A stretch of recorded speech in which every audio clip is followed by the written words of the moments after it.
alang sa pag-unong sa nasod. Tibuok puwersa ang magtinabangay. ABS-CBN Central Visayas, nag-alagad sa Pilipino. Ang susunod na programa ay rated PG. Patnubay at gabay ng magulang ay kailangan sa mga batang manonood. Kining Cebu International Convention Center usa sa labing nagusbat sa bagyong Yolanda nga tangkod ng duha ka tuig ang nilabay ug mga adlaw. Karon butaga atong susihon ang mga paningkamot sa nasudnon ug lokal nga kagamhanan ingon man sa pribadong sektor nga nagtinabangay sa pagpabarug pagbalik sa mga dapit nga nagusbat sa bagyong Yolanda sa amihan ng Sugbo ug sa Silangang Kabisayan. Nakabangon na bagyong pagbalik ang mga biktima gikan sa ilang pagkapukan sa katalagman. Unsa pa may nahibilin nga mga proyekto ug kanusa man mahingpit ang pagpatuman sa mosunod nga katuigan. Kini ug uban pa mga pangutana karong buntaga atong paningkamutan pagpangita og tubag. Tubag! Never again. Lahi ang gipasabot nga mensahe ining higanting tarpaulin sa akong luyo. Apan mausab na ang pangindahay sa mga biktima sa bagyong Yolanda sa amihan ng Sugbo ug sa Silangang Kabisayan. Nga hinaot dili na sila mahiagom sa sama ka pintas nga katalagman. O kung simbako, doon na manggilaing super typhoon nga moabot sa ilang kinabuhi, mas andam na sila, mas kapalalipdan na sila sa kagamhanan ug sa nagkalilain nga mga kahugpungan. Atong kumustahon karong buntaga ang kahimtang sa mga biktima sa bagyong Yolanda sa amihan ng Sugbo. Mao ni ang unod sa report ni Jaworski Alipon.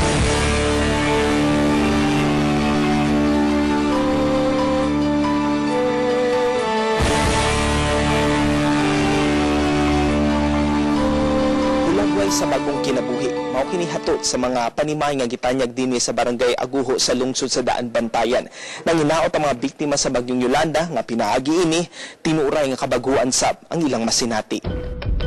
Nobyembre 8, tuig 2013, ang petsa nga nikulit na sa kasaysayan sa Pilipinas. Nigo ang Super Typhoon Yolanda, dakong bahin sa Kabisayan ang naapektuhan, ang pagbuntag sa kusog nga uwan, ang paghapak sa kusog nga hangin, pagkaguba sa mga infrastruktura, dagang kinabuhi ang nabago. Kini ang mga sakit nga pilagway na inanay ng gitibuha pagpapasama ng biktima ini alang sa usa ka mas masaarong kaugmaon.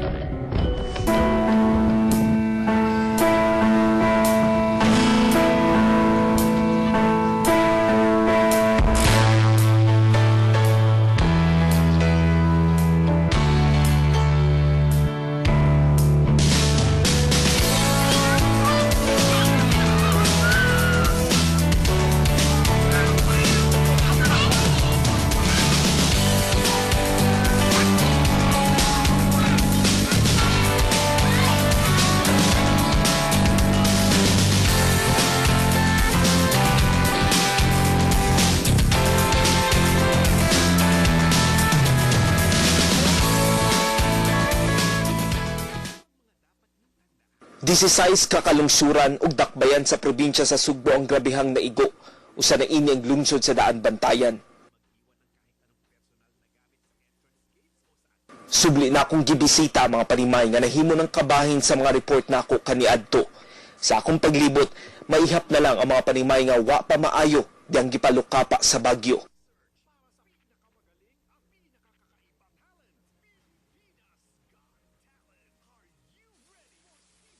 Nakatandog sa akong pagtagad ning usa ka panimay.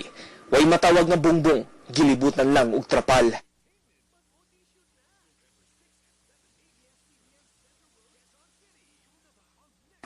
Gawa sa panimay, nang hipo sa empukot ang mananagat nga si Leonides. Ako sad na kahimamat ang iyang anak nga nagluto og mga isda.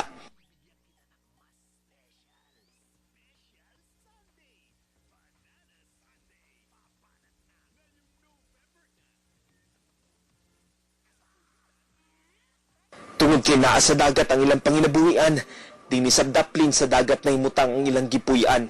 Butang nga dili luwas kung may bagyo sama sa Yolanda ang muigo sa dapit. Abi sa tong kusuga yung kuan kay nag-monitor yung dire sa gawas gud. Dire ra mi ay na pasalip-salip ra mi da. Sa balay sa among silingan nga tumbang mga lobe. Tunga-tunga sa among interview, Kanang kuha kay kalit ka ni Uwan. ang lubi ba mag-ana na? Nag-uwan na sa tay. Ingon yung mga panahon. Balik ka kakulba. Oo, kaya abot sa itong panahon sa mga naanak sa gihapon, delikado kayo.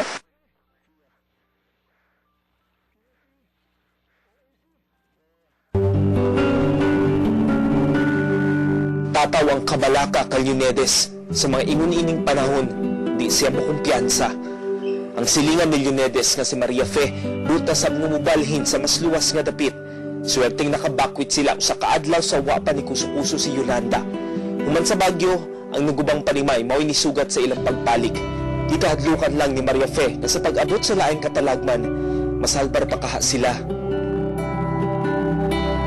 Ito'y choice. Maragpuro lang yun. Ang amo lang yun ato nga ka na makakamig balik-balay. Bahalag gamay lang. Pulos kawa ni dawat silang Leonides ug Maria Fe sa tanyag ni Emergency Shelter Assistant sa DSWD. Diyan ko nila, hinay ang pag-abot sa mga hinabang. Mayo na lang kay may mga non-government organization nga nangunay pagpatukod o mga bagong panimay alang ato mga nagpuyo sa mga danger zone. Kay may salamat anak sir nga. Unta na malayo na jud mi sa dagat. Nga unta wala sa tay nagpapunta. Kapin sa 70 ka mga unit ang gigahin sa Habitat for Humanity o French-Philippines United in Action. Ipuyo pagdisenyo mga balay, pagsugakod sa mga katalagman sama sa Bagyo. Susama sa usa ka komunidad alang sa bagong kinabuhi.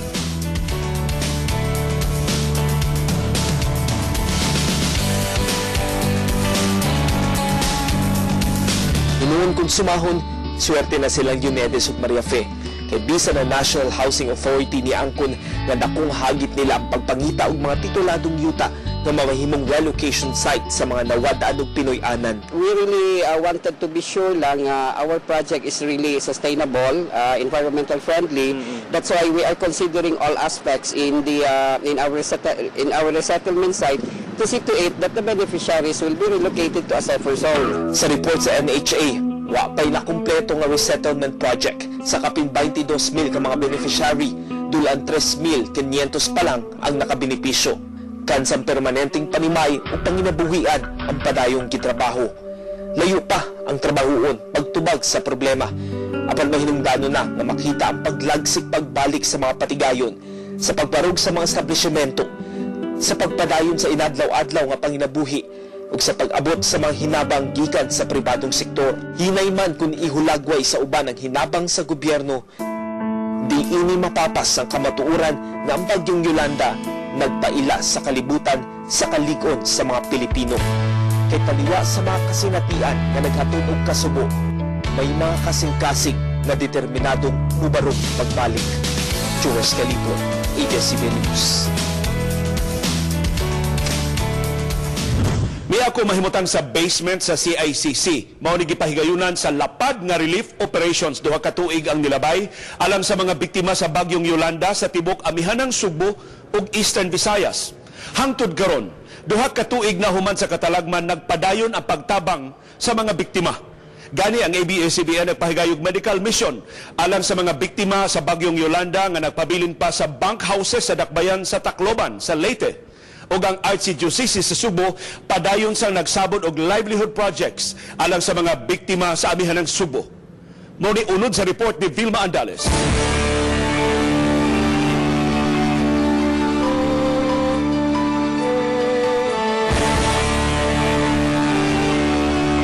Isa sa mga lungsod sa amihanang Subo nga grabing naigo sa Super Typhoon Yolanda ang lungsod sa San Remigio. Duha ka tuig human sa bagyo among gibalikan ang lungsod. Dinhi sa sitio Sikwa sa Barangay Hagnaya, nataw ang bag-ong komunidad sa mga survivor sa bagyo. Sa Caritas Village nga gitukod sa Archdiocese sa Subo, gikan sa mga hinabang sa Caritas Internationalis nga gipaagi sa Catholic Bishops Conference of the Philippines. Dunay 131 kabubong nga gitukod dinhi. Uniforme kini sa gidakon nga tag 18 square meters ang floor area ug 64 square meters nga lot area. Libre kining maangkon sa mga beneficiary. Ang gipangayo ra sa simbahan kanila, matag usa ka beneficiary mutabang sa katukuran sa ilang mga panimay. Kumpleto na kini sa fasilidad sama sa kuryente, tubig, agianan. Napahiluna na sab ang communal septic tanks. Matag panimay, may mga pansayan. Gawa sa libreng Pinoyanan, gisiguro sa Archdiocese sa Subo nga may panginabuhian ang mga survivor sa ilang bag-ong Pinoyanan. Dinhi sa Caritas Village, may livelihood program nga gipasiugdahan, ang kwarta sa basura. Kining mga biya nga pangtapot sa sticker gikan sa usa ka pribadong kompanya, libreng gihatag kanila aron mapahimuslan pa. Ila kining gihimo nga shoulder bag, wine holder, backpack, accessories ug uban pa. Gitudloan sab ang mga mulupyo sa pagpanalipod sa kinaiyahan ug sa saktong paglabay sa basura. Busa nakaplastada sa mga Pinoyanan kini mga dikolor nga mga sudlanan sa basura alang sa malata, di malata ug sa mga recyclable material. Si Father Charles Jaime, ang panguo sa Relief and Rehabilitation Unit sa Archdiocese sa Subo ni Tataw, hinay-hinay nang nakabarog human sa pait na trahedya ang mga mulupyo. So far, nalipayon sila na relocate din sa Caritas Village at naya sa Tako at sa Lungtod, sa Bugo. Tungod kay nana sila balay, itawag nilang ilahag yun. Nga balay nga matagpa nila na kung kuwan bisan pag namatay pa sila, hindi sila kapuyo inaling na klase ng mga balay nga ang magawan. Ang ubang survivors kansang mga panimay wa hingpit maguba, gihatagan sab og ilang panginabuhian sama sa pagpamuhi og manok, baboy, panagatan, tricycad ug daghan pa. Si Manang Nena Saplad nga gihatagan og 30 ka piso sa bantres niadtong Agosto, karon nakapasanay na ug iya pang napun-an og mga kabel. Tayo ma'am kaning manok. Dapat maning natabang na mo kay mahalinan mi na may kapalit og kanang mga bukas pagkaon. Sila mismo ni pasiugda sa ilang gitawag nga self-help group Kunsheg nga mas gilangkuban sa kababayen-an. Susama kini sa gamay nga kooperatiba din ilang mga sakop anha ramuhuam. Makaluan lang makuanan gyapon mo gyapon siyang kuan gyapon ng baboy gyapon. Pero gyapon. Hingpit nga gikalipay sa mga survivor ang dakong tabang nga ilang nadawat. Ang uban bisan sa hinay-hinay nakapundar na sa ilang panimay sama sa magtiayong Santillan. Kining 18 square meters nga floor area ilang gibahin sa duha ka kwarto. Gamay nga sala, di naka-display ilang TV ug kining ilang kusina. Pagpanagat ang panginabuhian sa iyang bana nga si Florencio. Ang 56 anyos nga sinang Crescencia Singguran, bisan kun way tarong trabaho, mapasalamaton sa naangkon nga panimay. Dinhi, matarong niya sa pagpahiluna ang 22 anyos nga anak nga nabakol, kauban sa iyang apo. Nalipay yun ni ma'am. Wala may magpasalamat kayo yan. Magpasalamat mo sa inyo. Natagaan mo rin yung mga tanan. Kutob na lang sunod tuig ang proyekto sa Caritas alang sa mga nabiktima sa Bagyo.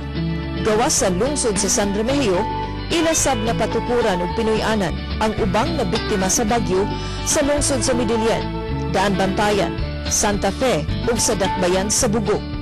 Sa pagtapos sa 3 ka tuig nga rehabilitation and relief operation sa simbahan, target nilang mapatukod ang kinatibuk-ang 440 ka Pinoyanan alang sa mga nabiktima sa Bagyong Yolanda. Ang tubag sa iyong pangutana, kukyon o kuy-kuyon na itong napakapana. Tubag!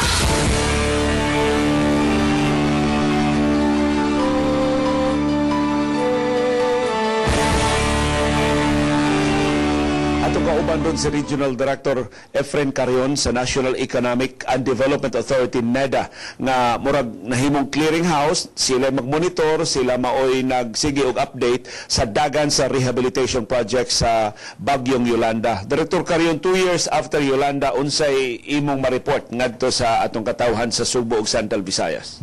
Unang-una, magpasalamat mi sa pagbisita o sa paghatag ninyo og interest about aning Yolanda, because sa among tanaw, usa ni sa pinaka-importanteng programa sa atong national government, because sa province of Cebu na lang 16 ka local government units ang naigo gyud sa Yolanda, and we have been tasked to do the monitoring because ang atong Office of the Presidential Assistant on Rehabilitation Recovery wala naman through Secretary Lacson. So mo kami ang NEDA ang gitahasan sa pag-continue sa pag-monitor o sa pag-coordinate. So sa far sa NEDA ako sa ipahibaw nga nag-organize ta og Yolanda Project Management Office, and there are 6 personnel nga gi-hire nato, contractual basis lang siya, gi-hire nato for the purpose of really facilitating the monitoring and the implementation of Yolanda projects. And we are happy to also report nga kaning atong 6 contractual personnel sa Yolanda are being paid by the USAID project para sa ilang sweldo, but the operating budget comes from NEDA. So naana na sila din sa among regional office karon, and they are working in tandem with our staff to really push the implementation of the Yolanda rehabilitation projects. So they started September 1 ang ilang kontrata mo end after 6 months, and hopefully yun mo continue ni siya because many of the projects of the national government agencies will continue to be implemented even beyond 2015.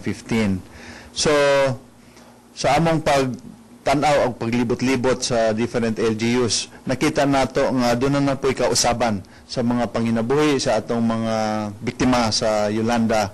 Although doon na po'y ubang mga projects nga to be implemented and still ongoing ni sila, wa pa gyud na 100% implemented.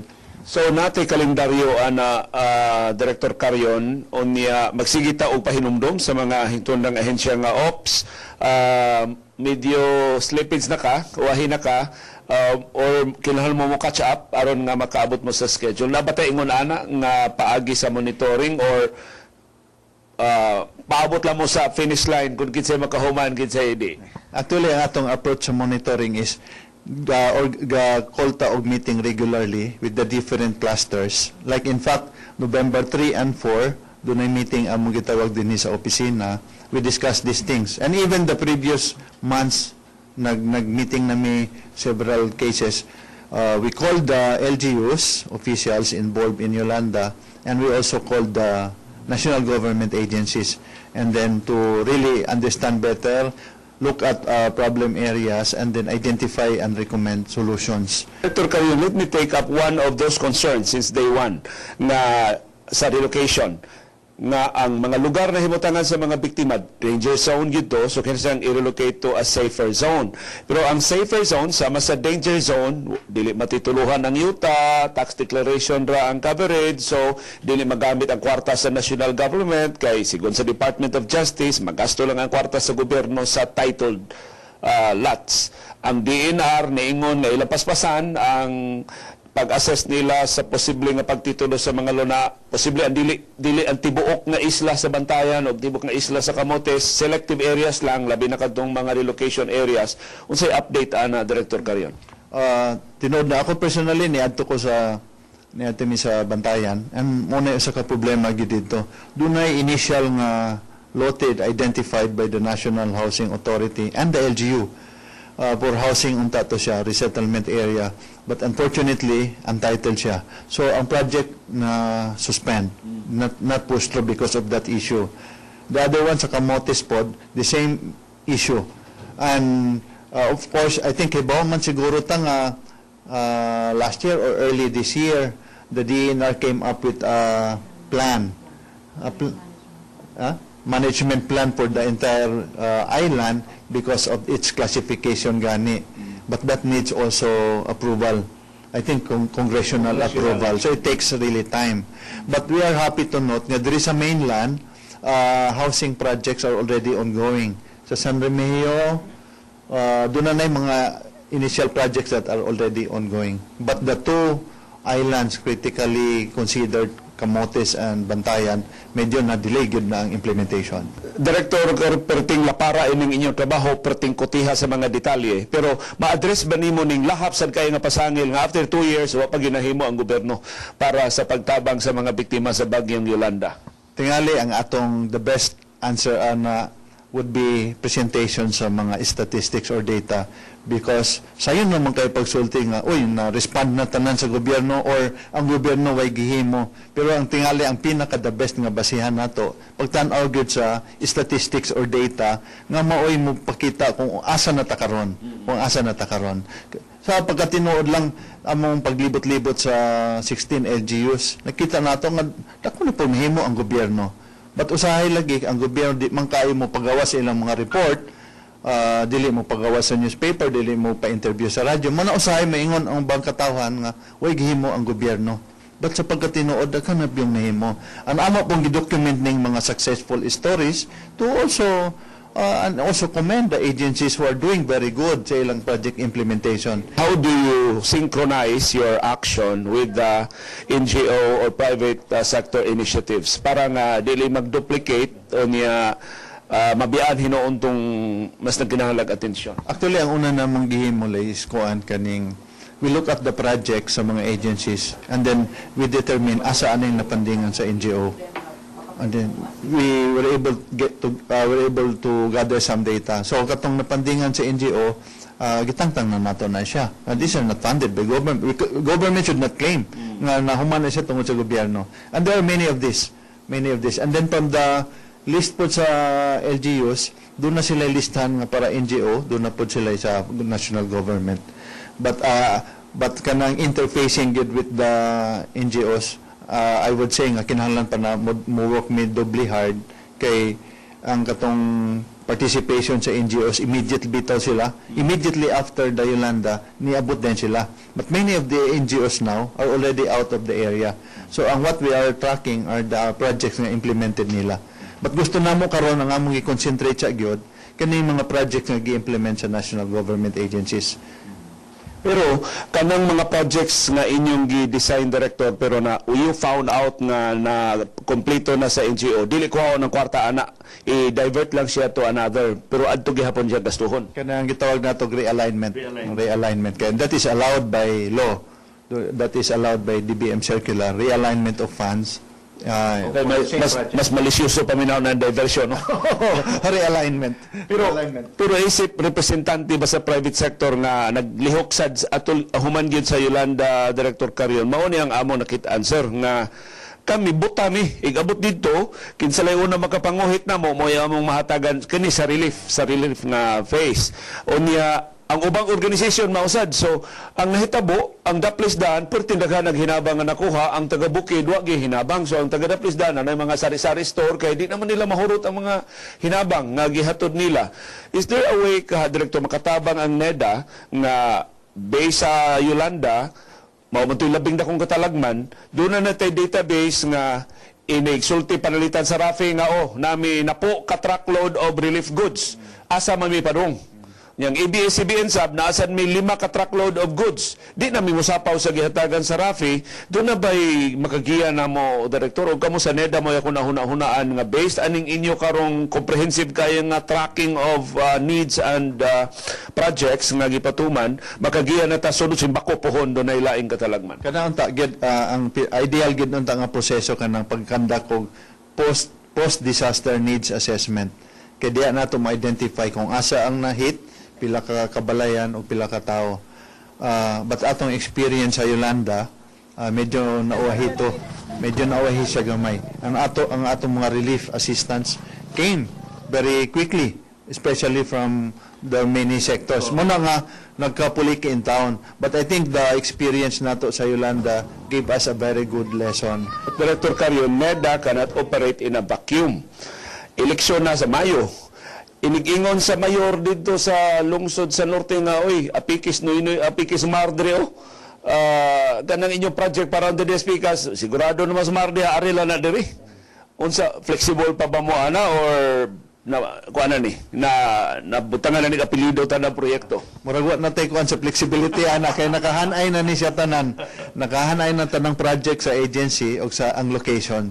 So as far as we are concerned, medyo firm up na siya nga projects. We have to be because after 2 years ginahanglan mag-ana-ana pata dako kay na og epekto sa atong project implementation. Kasi may tabog doon naging manguhit ba, Director, nga problema may diri aning lugar o ato ning bubuag dugang? Kami wa pud mi mahimo na ana kay di man mi funding agency ang main namong function nga gihatag is monitoring and then also coordinating the faster implementation. So as far as project approval, it's really nasa agency and the national government and Department of Budget and Management. Ang tubag sa iyong pangutana, kukyon o kuy-kuyon natong napakapana. Tubag!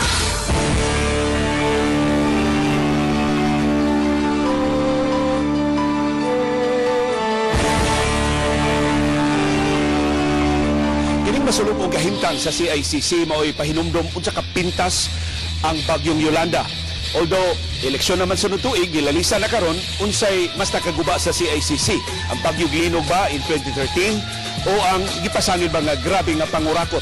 Nag-ung-ung pa sa Sandigan Bayan ang kasong pagpangawkaw mahitungod sa pagtukod ni ining kontrobersyal nga building ug busa atong itingop ang atong atensyon ngadto sa mga padayong paningkamot sa nasudnon ug lokal nga gobyerno ug sa pribadong sektor paghimpit sa rehabilitation ug recovery efforts sa mga dapit na igo sa bagyong Yolanda. Way nagpaabot nga mahuman dayon ang mga proyekto overnight apan dili sa makatugot ang katawhan nga madugangan pa ang kalangay. Hinaot nga pangindahay sa katawhan na sa labing daling panahon makabango na ang mga dapit ug matabangan na ang mga biktima sa bagyong Yolanda, makaangko na gyud og tubag.